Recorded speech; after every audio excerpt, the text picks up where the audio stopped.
আমি সত্যি সত্যি এর আগে ইথিকার কোনো অভিনয় দেখিনি। মিথ্যা কথা কেন বলবো বলুন তো? দেব আমাকে বলেছিল ধ্রুবদা সৌদামিনী, আমি কিন্তু বলছি ইথিকা ছাড়া কাউকে দেখতে পাচ্ছি না। আমি সত্যি একটু হ্যাঁ না আচ্ছা ঠিক আছে। বলছে নিশ্চয়ই খুবই ভালো হবে, কারণ আমার তারপর সবাই বলছে ধ্রুবদা ইথিকা। ভাই কিছু তো একটা হবে, না হলে আমার দেব বললো তারপর টিমের সবাই বলছে ইথিকা।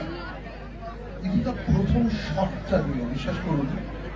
আমি এসে দেবকে বললাম যে দেব, she is the greatest surprise package of the film. Oh my God, she is born to be a commercial actress. One of the best that we are getting.